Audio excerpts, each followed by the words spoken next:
Donc moi c'est Mathieu Lançon, donc je suis de Boulogne-sur-Mer, donc là on est dans mon fief. Donc je me présente en tant que professionnel de l'immobilier tout de suite. Je précise quand même que je suis pas salarié de Green Bull, je suis client comme vous, mais bienvenue parce que en tout cas moi j'en suis ravi et c'est pour ça que je m'implique avec eux aujourd'hui parce que ça m'a apporté beaucoup. Soit vous êtes un rêveur, soit vous ne connaissez pas votre marché. Mais si vous êtes dans votre marché, vous avez des méthodes, logiquement on peut y aller, on peut s'associer, on sait qu'il y a quand même plusieurs paliers avant que ça crache ou alors qu'on soit à l'équilibre à zéro. J'étais déjà membre Green Bull avant, sur la partie location. J'avais envie d'avancer plus vite, j'avais l'impression de stagner, donc l'idée c'était vraiment d'accélérer. La partie marchand de biens permet d'avoir du chiffre d'affaires beaucoup plus rapidement. Le moment était opportun, c'est-à-dire qu'on a eu de la disponibilité, quelques liquidités et une très grosse envie d'aller vers ce métier. Ça fait qu'un mois, mais ça a déjà changé notre vie. Alors moi j'avais déjà en tête de lancer définitivement dans l'investissement immobilier cet été et donc du coup ça a coïncidé en fait avec ma feuille de route personnelle.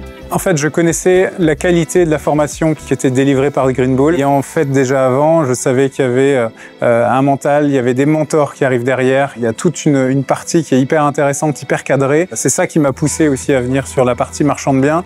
Le mindset, je suis vraiment à plein temps dedans depuis 5 ans maintenant. Si je peux partager des conseils et que ça fait un déclic à quelqu'un, c'est top quoi. Et l'avantage aussi avec Mathieu de tous les projets qui montent, c'est que tout est carré, tout est bien expliqué.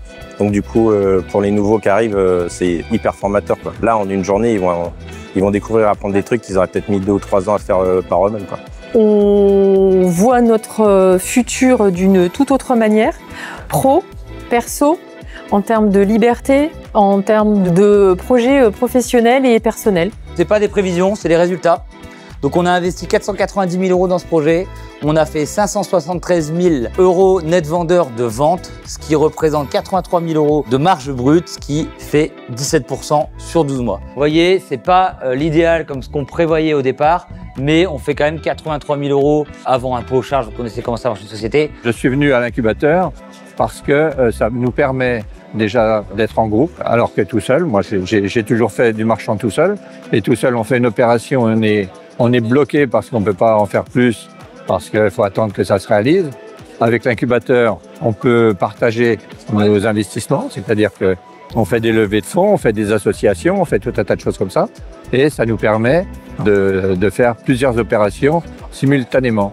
C'est un accompagnement qui est complet en fait. L'idée c'est aussi d'avoir des réponses à des questions que tu peux te poser et quand tu as peur de te lancer, tu as les réponses. Alors il y a la partie formation à bien faire au démarrage, mais une fois que les modules sont pour la plupart réalisés, ce qui fait vraiment la force, c'est le réseau et toutes les expériences partagées. J'apprends beaucoup de toutes les expériences. Il y a une effervescence, c'est vraiment cet environnement qui est très intéressant et là en l'occurrence on va visiter du coup une opération de Mathieu et là ça me paraît super intéressant parce que du coup c'est du concret, on va être dans les murs, on va regarder, pouvoir poser nos questions, toutes les questions qu'on se pose et qu'on va pouvoir poser dans un environnement plutôt sécurisé, pas devant un agent immobilier ou devant un vendeur qui va sûrement nous juger. Abonnement, faut faire un effort aussi, j'avais prévu de faire ça pour l'été. Beaucoup veulent louer les lots pour septembre. Une journée comme aujourd'hui, ça booste clairement le mindset. On rentre à la maison, on a envie d'accélérer encore plus.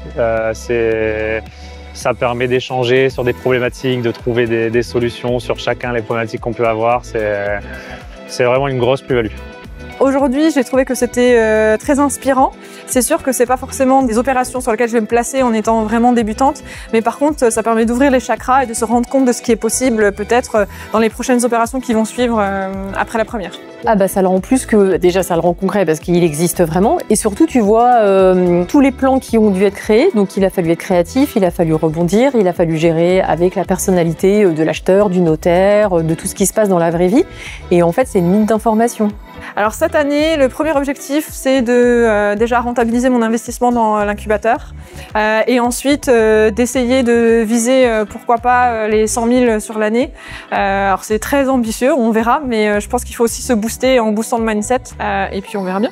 Alors mon objectif, c'est de réaliser une opération, une belle opération, en prospectant à fond, puisque du coup, il faut qu'on monte un réseau, qu'on trouve des affaires, etc. En y passant du temps, sans aucun doute, et en ayant très envie. J'ai 4 OP en cours, je viens d'en signer 2 là la semaine dernière. Donc il y en a une, c'est juste un flip très rapide qui va se faire en un mois même pas. Et la deuxième, c'est une division de bâti. J'ai 2 bâtiments sur le même terrain avec un terrain à bâtir derrière. Alors la dernière opération, c'est à Boulogne-sur-Mer justement. On fait une offre, alors je ne sais plus à combien il est affiché, mais on fait une offre à 70 000. Il devait être affiché à plus de 100 000, 100 ou 115 000. On fait une offre à 70 qui passe pas. Et l'agent immobilier nous rappelle quelques semaines plus tard en disant que bon bah il a vu avec les avocats parce que forcément il fallait rembourser les dettes de l'emprunt, etc. et qu'il serait prêt à accepter une offre à 75 000. Donc ouais, on a un coût de revient à 85 000. On revend 114, donc on fait une marge de 29 000.